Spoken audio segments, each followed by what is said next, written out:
Okay, so today we're talking about the tilt shift effect, also known as the crazy looking miniature effect, where it looks like you're taking a photo of a miniature city or some toys, and I've been seeing it all over Instagram and Facebook, and it's super easy to do with just 3 clicks in Photoshop. Are you ready? Roll the intro.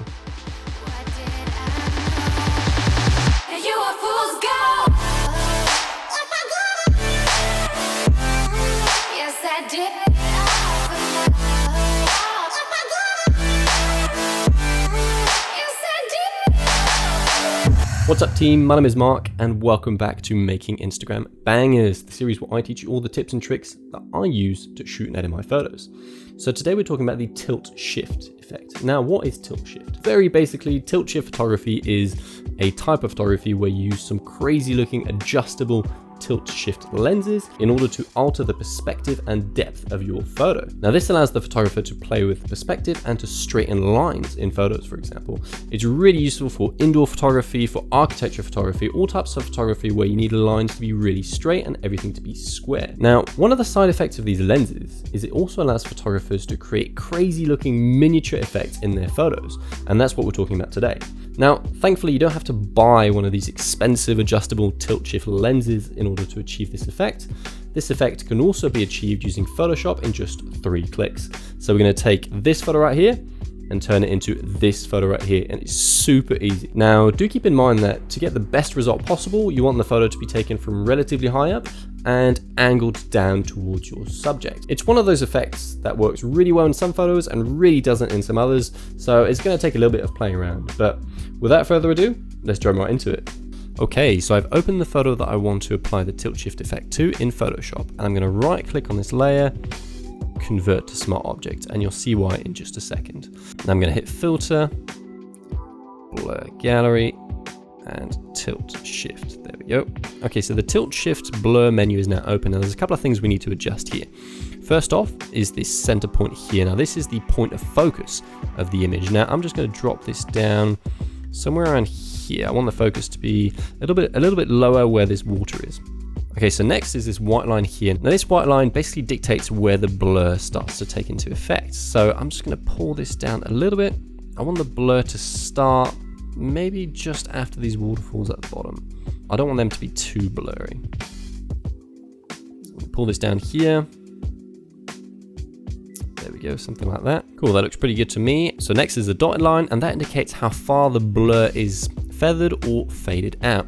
Now this is where you can start playing with how realistic this looks. Now, in theory, if I look at this sort of rock formation here, the blur in real life would start here and end towards the end of this rock. So that's what I'm going to do. I'm just going to pull the feather down to somewhere around here so we can get a nice progressive blur along that rock. There we go, something like that. Cool, I reckon that looks pretty good. And the next step is going to be to play around with the blur settings. Now, I always like to punch up the blur a little bit. I feel like the default settings are a little bit low. So let's see if I push it up to, say, 21, something like that. There we go, that's already looking really good. I'm super stoked with that. Now, the last step, and this is where you can make your photos actually look a little bit more realistic, is if you zoom in on a photo, you'll notice that whatever your camera is, there's always a natural amount of grain in your image. Now, the problem with blurring is that blurring removes all of that grain. So all the grain that we have around here, all that detail is lost in the blur. So to fix this, you can add in a bit of grain into those blurred regions. So let's pull the grain up. I usually like to put somewhere around 10 and 15%. There we go, just a little bit of grain to make it a little bit more realistic. And if we zoom out, there we go. I reckon that looks really, really good. So we can just hit the OK button at the top, and this will apply the tilt shift blur to our image. There we go, that looks awesome. Now, remember at the start of the tutorial, I told you to convert that layer into a smart object. What this does, it means that any filter you apply isn't destructive, which means you can turn it off and on again. So if I click here, the blur is gone.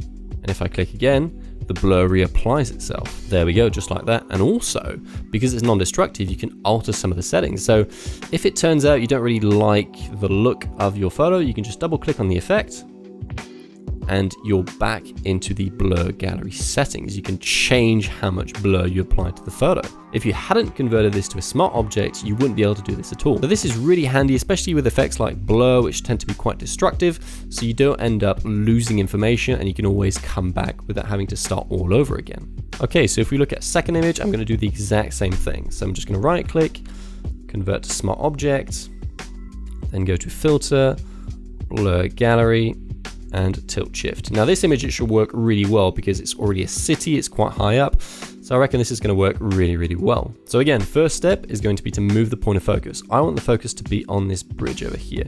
So I'm just going to drag it over here. There we go. I mean, this already looks really cool. I love how these houses look in the distance. Like they already have that really cool toy-like vibe. I do want to pull this white line up a little bit because I want to see a little bit more of the houses. There we go, that looks pretty good. I feel like this area here at the bottom is slightly less realistic, so I'm just going to pull this white line up a little bit. There we go. So this already looks really cool, and you can see just how easy it is to apply this effect. So I'm just going to punch the blur up just a little bit, just to get a little bit more blur.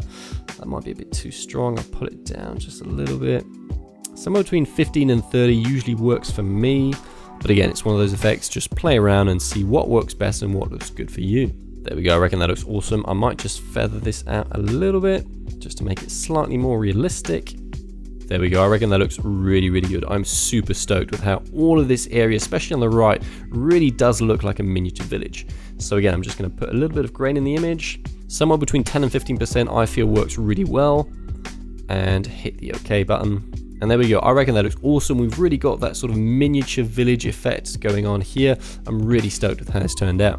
And there you have it, guys, super easy. 3 clicks is all it took to take this photo right here and turn it into this photo right here, where you can really see that miniature effect going on. And that's it for the tutorial, guys, quick and easy. If you found this useful, if you learned something new today, I'd really appreciate it if you could hit that like button. It really helps me out.